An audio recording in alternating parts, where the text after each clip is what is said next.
আসসালামু আলাইকুম।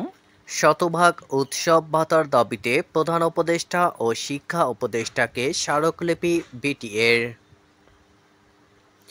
শতভাগ উৎসব ভাতার দাবিতে প্রধান উপদেষ্টা ডক্টর মোহাম্মদ ইউনূস ও শিক্ষা উপদেষ্টা অধ্যাপক ডক্টর চৌধুরী রফিকুল আবরার বরাবর স্মারকলিপি দিয়েছে বাংলাদেশ শিক্ষক সমিতি বিটিএ টাঙ্গাইল জেলা শাখা।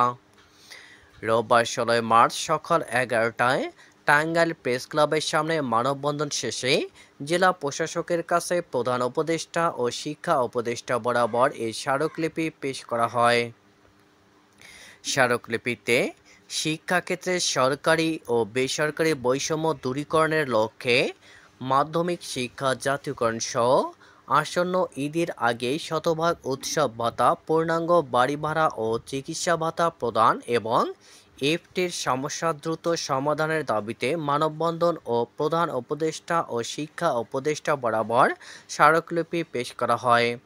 মানববন্ধনে জেলা শাখার সাধারণ সম্পাদক মীর মনিরুজ্জামানের সঞ্চালনায়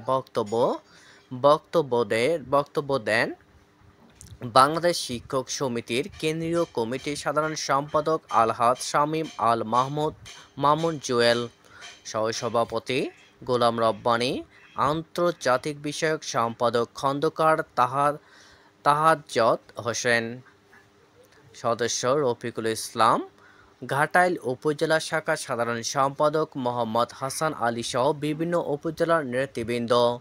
বক্তারা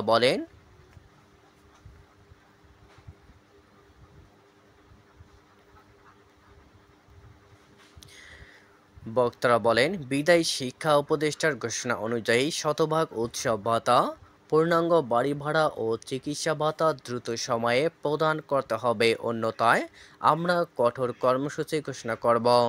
এ সময় গণ অধিকার পরিষদ টাঙ্গাইল জেলা শাখার সভাপতি মনিরুল হোসেন সভাপতিত্ব থেকে শিক্ষক কর্মচারীদের দাবির সঙ্গে সংহতি প্রকাশ করেন।